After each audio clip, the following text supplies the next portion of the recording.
এক লোক নৌকায় চড়ে নদী পার হচ্ছে। এমন সময় সেই লোকটি নৌকার মাঝিকে প্রশ্ন করলো, ভাই তুমি যে নদীর মধ্যে নৌকা চালাও, তোমার কি ভয় করে না?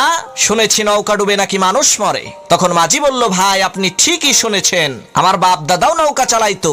প্রচন্ড ঝড় তুফানের কবলে পড়ে এই নদীতেই নৌকা ডুবে তারা দুইজনই মারা গেছে। তখন সেই লোকটি বলল, ভাই তুমি তো দারুণ বেহায়া, যেই কাজ করতে যেয়ে তোমার বাপ দাদা দুইজনই মরে গেল, সেই ব্যবসা তুমি এখনো ছাড়তে পারো নাই। তখন মাঝি সেই লোকটিকে বলল, ভাই আপনার বাপ দাদা কি বেঁচে আছে নাকি? তখন সেই লোকটি বলল, না ভাই আমার বাপ দাদা দুইজনই মারা গেছে। মাঝি বলল, কিভাবে মরলো? তখন লোকটি বলল, ভাই আমার বাপ দাদা দুইজনই ঘরের মধ্যে বিছানায় চিত হয়ে শুয়ে আরামসে মারা গেছে। তখন মাঝি বলল, ভাই আপনার বাপ দাদা যেই ঘরটিতে থাকতো সেই ঘরটি কি এখন খালি পড়ে আছে নাকি? তখন সেই লোকটি মাঝিকে বলল, কি বোকার মতো কথা বলেন, খালি পড়ে থাকবে কেন?